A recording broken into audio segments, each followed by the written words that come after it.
Youth വ്യാജൻ്റെ തൊലിക്കട്ടി നോക്കണേ. തലയിൽ മുണ്ടിട്ട് PV അൻവറിൻ്റെ വീട്ടിൽ പോയി രാത്രി 12 മണിക്ക് അടച്ചിട്ട മുറിയിൽ പിണറായിസം തീർത്തതിന് ശേഷം ഒരു ഉളുപ്പുമില്ലാതെ കേരളത്തിലെ മാധ്യമങ്ങൾക്ക് മുന്നിൽ വന്ന് PV അൻവറിനെ തള്ളിപ്പറയാനുള്ള ആ തൊലിക്കട്ടി ഉണ്ടല്ലോ, സതീശനും തോറ്റുപോകും.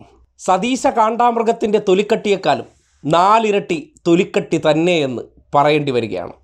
അപ്പോൾ ആദ്യം ഈ കഴിഞ്ഞ ദിവസം തലയിൽ മുണ്ടിട്ട് രാത്രി 12 മണിക്ക് വലിയ മോശക്കാരനും ഒരു ക്രെഡിബിലിറ്റിയും ഇല്ലാത്ത PV അൻവറിൻ്റെ വീട്ടിൽ പട്ടാളം പുരുഷുവിൻ്റെ പഞ്ചാര കച്ചവടത്തിന് പോയ ആ ദൃശ്യമൊന്ന് കണ്ടേ. എന്നിട്ട് ഇന്നത്തെ ഡയലോഗ് കൂടി കേൾക്കാം.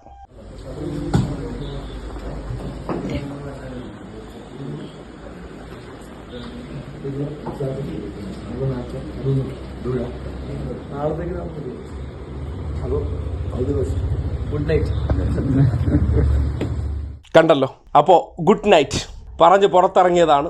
ആരോ ദൃശ്യം പുറത്തുവിട്ട് ചതിച്ചു. അങ്ങനെ സതീശൻ്റെ ദൂതനായിട്ട് പോയ വ്യക്തി ഇന്നിപ്പോൾ മാധ്യമങ്ങൾക്ക് മുന്നിൽ വന്ന് ഈ ഡയലോഗ് കാച്ചണമെന്നുണ്ടെങ്കിൽ നമ്മൾ എന്ത് വിളിക്കണം? നിങ്ങൾ തന്നെ തീരുമാനിച്ചോളൂ. PV അൻവർ ഉന്നയിക്കുന്ന ആരോപണങ്ങൾക്കൊക്കെ മറുപടി പറഞ്ഞു തുടങ്ങാനാണ് എങ്കിൽ ആര് തുടങ്ങണം? കേരളത്തിൻ്റെ മുഖ്യമന്ത്രി അല്ല, അങ്ങ് ചോദ്യം പ്ലേസ് ചെയ്തല്ലോ. കേരളത്തിൻ്റെ മുഖ്യമന്ത്രി തൊട്ട് തുടങ്ങണ്ടേ? കാരണം PV അൻവർ ഞങ്ങളുടെ മുന്നണിയുടെ ഭാഗമായിട്ടുള്ള ആളല്ല. PV അൻവർ ഞങ്ങളുടെ നേതാവുമല്ല. പക്ഷേ PV അൻവർ 9 വർഷക്കാലം ഭരണത്തിൽ പങ്കാളിത്തം ഉണ്ടായിരുന്ന സർക്കാരിനെതിരായിട്ട്, അന്ന് PV അൻവറിൻ്റെ വാക്കുകൾക്കാണ് ക്രെഡിബിലിറ്റി കൊടുക്കുന്നതെങ്കിൽ 9 വർഷക്കാലം സർക്കാരിൻ്റെ ഭാഗമായി നിന്ന് കണ്ടു പറയുന്ന കാര്യങ്ങൾക്ക് ആദ്യം മറുപടി പറഞ്ഞിട്ട് ബാക്കി ഇപ്പോൾ പ്രതിപക്ഷത്തിനെതിരായിട്ട് സ്വാഭാവികമായിട്ടും ആ സർക്കാരിൻ്റെ ഭാഗമായി നിന്നിരിക്കുന്ന ആളുകൾ ആക്ഷേപം ഉന്നയിക്കുമല്ലോ, അത് സ്വാഭാവികമാണല്ലോ. ഇനി അങ്ങനെ യജാതി മനുഷ്യരുടേത് ഇങ്ങനെയും രാഷ്ട്രീയ പ്രവർത്തനമോ? കേരളത്തിലെ മനുഷ്യർ അർഹിക്കുന്ന രാഷ്ട്രീയം ഇതാണ്.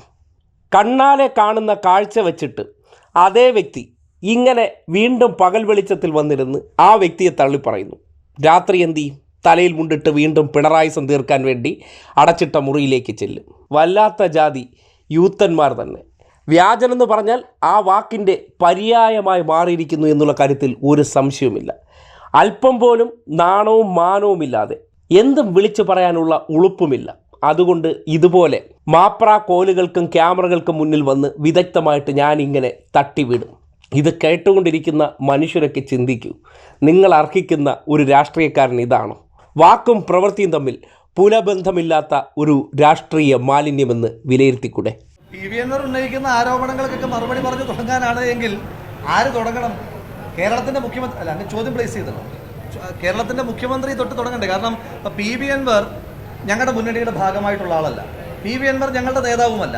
പക്ഷേ PV അൻവർ 9 വർഷക്കാലം ഭരണത്തിൽ പങ്കാളിത്തം ഉണ്ടായിരുന്ന സർക്കാരിനെതിരായിട്ട്, അന്ന് PV അൻവറിൻ്റെ വാക്കുകൾക്കാണ് ക്രെഡിബിലിറ്റി കൊടുക്കുന്നതെങ്കിൽ 9 വർഷക്കാലം സർക്കാരിൻ്റെ ഭാഗമായി നിന്ന് കണ്ടു പറയുന്ന കാര്യങ്ങൾക്ക് ആദ്യം മറുപടി പറഞ്ഞിട്ട് ബാക്കി ഇപ്പോൾ പ്രതിപക്ഷത്തിനെതിരായിട്ട് സ്വാഭാവികമായിട്ടും ആ സർക്കാരിൻ്റെ ഭാഗമായി നിന്നിരിക്കുന്ന ആളുകൾ ആക്ഷേപം ഉന്നയിക്കുമല്ലോ, അത് സ്വാഭാവികമാണല്ലോ. ഇനി അങ്ങനെ